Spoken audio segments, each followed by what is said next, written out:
Olá, para quem não me conhece, eu sou a Sara Fernandes e vamos hoje falar sobre os métodos de treinamento da hipertrofia metabólica. Vamos começar então esta série de 4 vídeos. Hoje vai ser sobre os bíceps. Espero que gostem e roda a vinheta.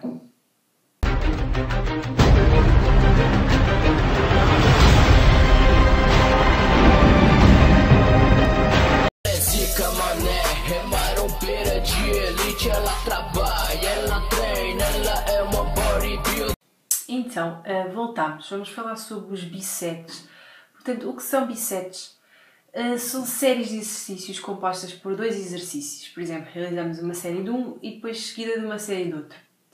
E depois podemos pôr ou não intervalo entre os ciclos. Vai depender também do objetivo do treino, não é? Portanto, é ótimo para quem tem falta de tempo, falta de disponibilidade, consegue esgotar mais rapidamente os grupos musculares, aí poupa-se tempo de exaustão, não é? É muito versátil, pode-se incluir vários grupos musculares, principalmente os grupos musculares maiores, são os mais utilizados então nos bíceps, não é? Existe muita variedade e nem toda a gente conhece. A maioria das pessoas pensa que o bíceps é feito mais só com músculos agonistas e antagonistas, que também é uma das técnicas, e sem dúvida a mais utilizada, mas existe uma variedade imensa e é isso que a gente vai falar hoje, não é? É dar a conhecer então essa variedade que há. Portanto, como eu falei, os antagonistas e os agonistas são sempre músculos contrários. Eu já vou explicar melhor, mas são sempre músculos que se opõem um ao outro, não é? São sempre contrários. Por exemplo, quadríceps femoral ou bíceps e tríceps são sempre músculos opostos. Temos também do mesmo grupo muscular, portanto a gente às vezes faz isto e não sabe que estamos a fazer um bíceps. Ou já alguma vez fizemos este tipo de técnicas, não é? E não sabemos o nome ao certo. Também pode ser então um bíceps do mesmo grupo muscular. Portanto, queremos esgotar o quadríceps, então a gente faz agachamento livre, por exemplo, e depois faz a cadeira extensora ou leg extension, como quiserem dizer. Ou, por exemplo, fazemos rosca direta com barra e depois fazemos rosca martelo com halter. O que é que queremos esgotar aqui? O bíceps, não é? Neste caso. Tem também a pré-exaustão, que é a gente esgotar o músculo até metade da sua exaustão, até uma falha mediana do músculo, para prepará-lo depois para realmente o exercício que nós queríamos fazer e que vai recortar bastante esse grupo muscular. Por exemplo, fazer pec deck antes do supino inclinado, não é? Vai esgotar já o peitoral antes do exercício que é de força, não é? E então já vai com pouco glicogênio. Também há séries de exaustão total, não é? A exaustão máxima. Normalmente faz-se com cargas bastante pesadas. Por exemplo, fazer agachamento livre e fazer logo então um agachamento livre pesado e depois fazer logo então a leg extension para acabar de esgotar e esgotar totalmente o glicogênio dos músculos. Essa falha total faz então com cargas também maiores, não é? Mas vamos então aprofundar um pouco mais sobre isso. Por exemplo, a pré-exaustão, não é? Como eu estava a falar. Por exemplo, escolhemos 2 exercícios para quadríceps.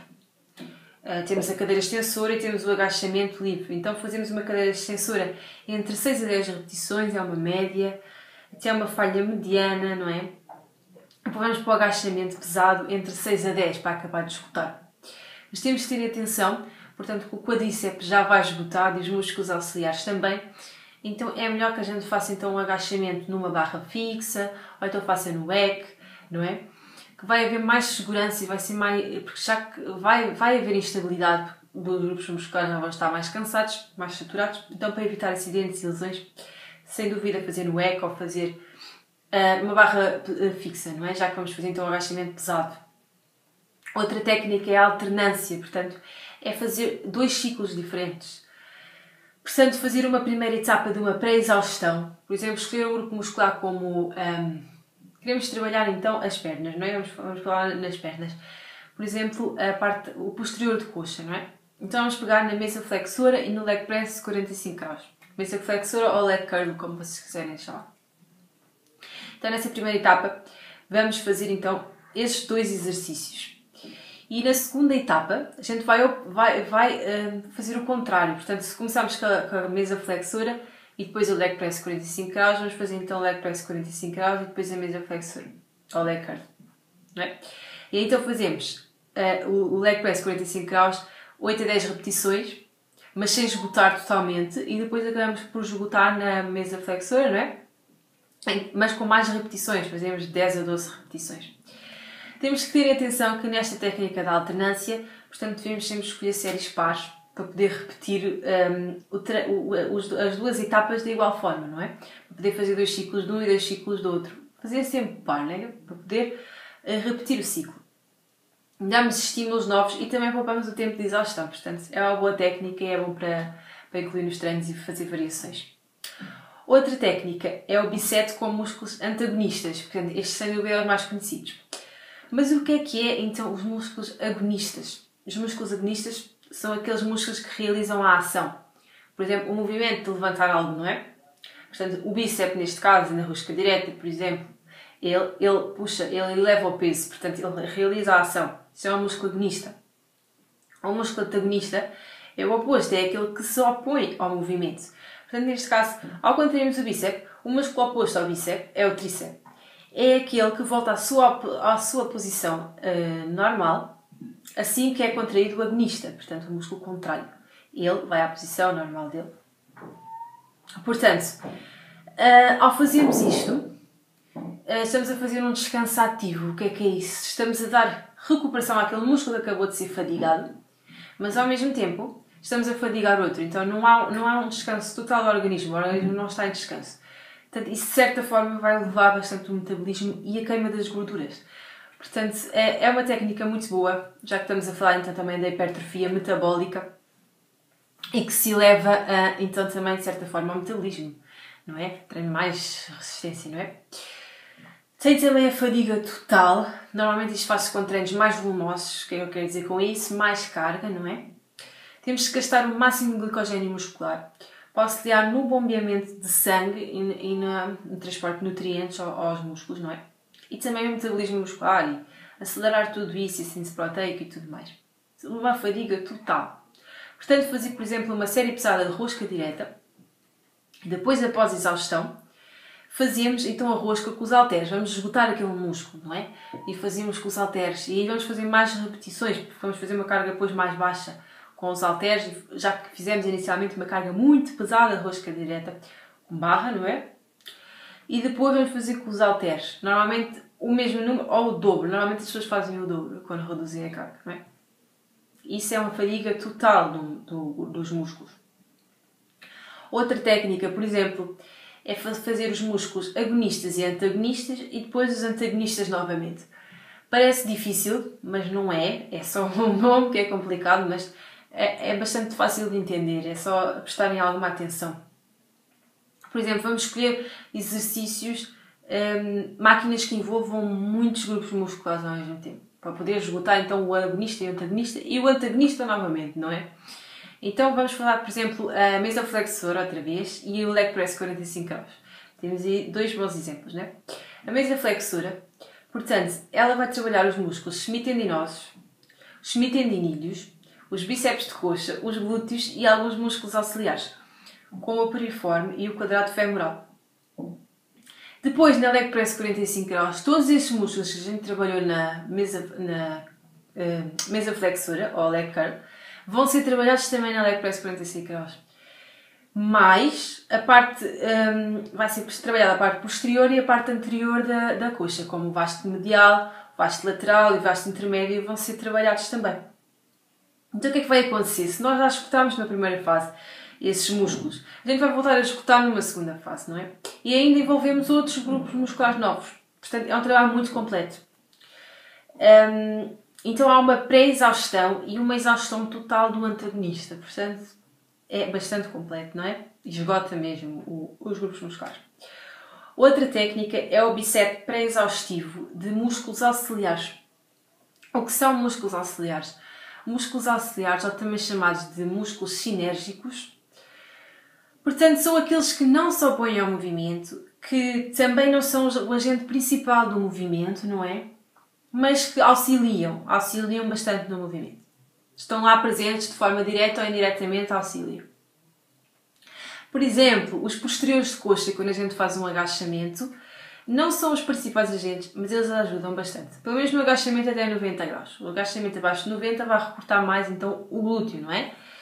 Mas pronto, isso é um músculo auxiliar. Ou, por exemplo, estamos a fazer bíceps com rosca direta e o antebraço é um músculo auxiliar. Existem bastantes músculos auxiliares, não é? Portanto, esse bíceps pré-exaustivo. Temos, por exemplo, fazemos, por exemplo, a rosca direta inversa para esgotar então o quê? A gente quer fazer bíceps, vamos esgotar primeiro o antebraço. Então fazemos uma primeira rosca inversa nos cabos, 10 a 12 repetições. Vai haver um maior recrutamento de fibras vermelhas em vez de fibras brancas. O que é isto de fibras vermelhas? Portanto, eu vou fazer um vídeo depois também sobre as fibras musculares, mas as fibras vermelhas são fibras do tipo 1. São fibras que são recrutadas entre treinos de baixa e média intensidade e de longa duração. Portanto, são encontradas nessas fibras, que também são mais curtas que as outras fibras, não é? Que as fibras brancas. São de maior diâmetro, mas são encontradas muitas mitocôndrias. Então quer dizer o quê? São treinos aeróbicos, não é? Que envolvem muitas mitocôndrias e respiração celular, não é? Portanto, são esses os tipos de fibras vermelhas que a gente vai recortar aqui. Até porque isto é um tipo de hipertrofia metabólica, é um método de hipertrofia metabólica, não é? Depois tem as fibras brancas, que são o oposto. Portanto, são recortadas em treinos curtos, mas de alta intensidade. E normalmente têm um diâmetro muito maior que as fibras vermelhas. E normalmente está sempre associado a treinos de força e treinos de velocidade, de explosão de velocidade. Mas eu vou falar um pouco mais depois noutros vídeos. É só para ter uma ideia. Portanto, vamos então recortar mais fibras vermelhas. Vamos fazer então a rosca inversa para esgotar o antebraço antes de fazer o bíceps.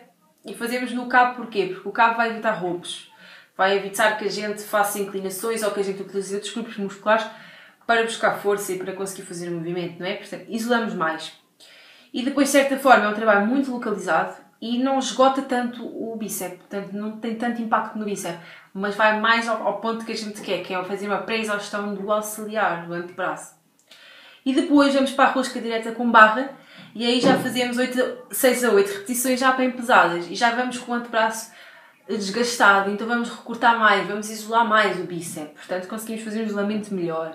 Portanto, não estamos a roubar, não estamos a buscar força de outros grupos musculares, não é? Conseguimos isolar mais. É uma das técnicas, não é?